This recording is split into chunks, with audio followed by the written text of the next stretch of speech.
Okay, for your FPT and computer and TLE. So, ito po yung mga kailangan ko lang. So, that meron kayong description.html, ingredients.html, procedure.html, photos.html. So, first is that meron kayong search bar na pag sinerch nyo dito yung example procedure. So, dapat meron kayong lalabas na procedure nyo about dito kung sa main dish nyo. Okay, so ano pa? So, ingredients. So, dapat pag sinerch nyo din dito yung ingredients. Meron din kayong lalabas na ingredients.html nyo. So, next is the procedure. Okay, procedure. Okay, that meron din kayo niyan. And then the last one is the photos or the photo. Okay, so that meron din dito mga pictures nyo. Okay, so para magawa yon, so balik tayo sa discussion sa ginawa natin ng last time. So, minitas, download nyo itong sinunod natin and then extract. Okay, make sure na ma-extract. Pangalan ko lang ito na. Okay, so after that, punta tayo na Visual Studio Code of File Open Folder. Then, File Open Folder. Hanapin nyo yung FPT yung download nyo. Okay, so after that po, so punta kayo dun sa login.html nyo. First is i-delete nyo si password. Okay, and then after that, so punta na kayo sa save nyo lang yan. Punta na kayo sa JS. Or sige, hanapin muna natin yung natin para di kayo malito. Hanapin muna natin yung FPT4.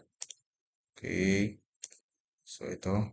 So tinanggal na natin yung password. So after that, palitan lang natin yung mga description, example, search, or kahit anong gusto niyo ilagay dito. So, tapos next is login search naman. Okay, pahala maglagay dyan. Next is the placeholder. Pwede placeholder lang yung papalitan ha. Placeholder lang, hindi yung ID kahit ano. Placeholder, for example, lagyan natin na search. I type your code here. Okay. Okay, so pag sinave natin yan, so ito na yan. Okay, so may search na, type your code here, the search. So para mapagana naman to, so punta tayo ng login.js. Okay, so after nito, delete lang natin yung password natin. Delete yung password. Tapos yung dito naman is papalitan lang natin to na. So pagdan lang natin to, delete lang natin yung nakalagay doon. Tapos ito naman yung keyword. So example, for home. So nakalagay natin ay sa procedure. Okay, so for home, procedure lang magiging ending niya. So, pag sinabi natin yung procedure, pupunta siya sa home.html. So, puntahan natin yung home.html.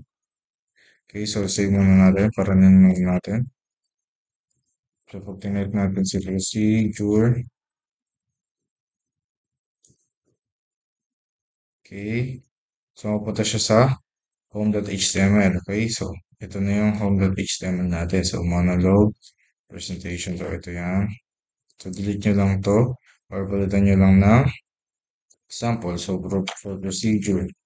So, lagyan nyo ng title for procedure. Tapos dito naman sa paragraph nyo naman lalagay yung mga step by step nyo. Example, step 1, step 2, step all, step all.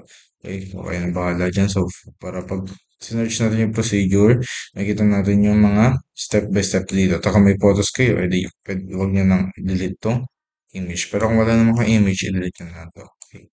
So, after done po is, punta na tayo ng so, kapag naman ibang letter or ibang code naman yung nilagay niya dito. Okay? So, else if, so, example, username is, ang nilagay niya naman ay ingredients. Ingredients. Okay? Okay, so after that, ingredients, else if, packet, tapos, enter ko lang, tapos copy-paste lang natin to. So, okay. So, ito na yun. So, palitan lang natin to and mag-create tayo ng isa pang landing page na pag tinype natin yung ingredients. So, paggawa tayo, new, tapos lagyan lang natin ingredients.html. Okay. Tapos, so para din na tayo mag-code isa-isa pa or ano pa, gayahin lang natin yung ginawa natin for procedure. So, copy-paste ko lang to, tapos ilagay ko lang sa mga ingredients. Okay, so after po, so palitan lang natin yung procedure na for ingredients naman. Okay, so dito naman sa ingredients, pwede nyo lagyan ng ayan, luya, etc. etc. etc. Okay, so kayo na bahala dyan. Ano yung gusto mong ilagay na? Okay, kayo na bahala dyan. Okay, so example, okay, pag sinerch natin yung ingredients, okay, so double check. Hindi pa nasa-save. Okay, ingredients. Pag sinerch natin yung ingredients, mapunta na siya dito. So, di pa natin napapalitan yung ingredients, yung procedure. Okay, so ang nakita natin is hindi pa natin napapalitan dito sa my part na to. Okay, palitan lang natin ito ng ingredients.html. Okay, so para pag sinipe natin, okay, pag tinype natin yung ingredients, okay, okay, yung spelling. Okay, pag tinype natin, okay, ito pala yan. Wait. Ingredients. Okay, so ito na yan. Okay. Next is, kunwari naman, photos naman. So, add na lang kayo ng isa pang else if. So, patin nyo na lang to. Tapos, palitan nyo na lang ulit ng photos. Example, photos yung mga kailangan nyo or photo lang. Pwede kayong, yan. Tapos, lagyan nyo lang, gawa ulit lang kayo ng isa pa na photos.html. Okay. So, dito naman, copy-paste nyo lang ulit to. Okay. Tapos, palitan nyo na lang ulit ng photos. Okay. Palitan nyo lang, ulitin ko lang ha. Photos. Okay. So, dito naman, pwede nyo alisin itong mga paragraph. Pero gusto nyo merong paragraph, pwede naman. Kasi yung image dito, duplicate nyo lang to kung sakaring marami kayong image na ilalagay. Pero kung isa lang naman, okay na to. Okay. Mga photos nga. So, next is, so save natin to. So, that meron tayong link page na so, photos.html. Okay.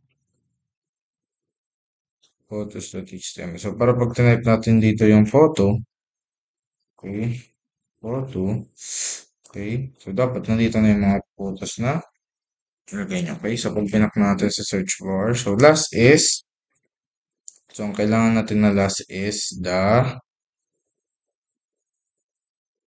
description, okay, so for the description naman, so another else if naman, copy nyo lang ulit to, another else if for descriptions, okay, kawala kung may S.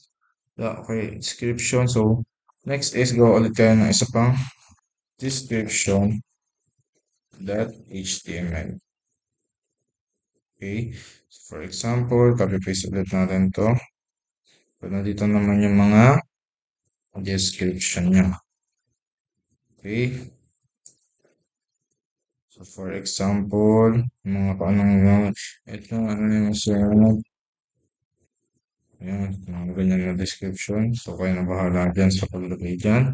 Description about sa niluto nyo. So, for example, tinype natin dito, description. Okay, so makikita natin. So, di pa napapalitan. Ulitin lang natin. So, description. So, that description.html din ito. Description. Okay, so pag sinave natin, ulitin lang natin. So, pag sinave natin, description. Okay, so pag tinype natin, so hindi nyo mahanap. Bakit? Kasi walang S, okay? Let's ulit. Pag sinave natin, description. Okay, so ayan na, descriptions. Tapos nandito natin ang luya, ito ay masarap. Okay, so ganun lang kasimple yung maging FPT niya. So, bye!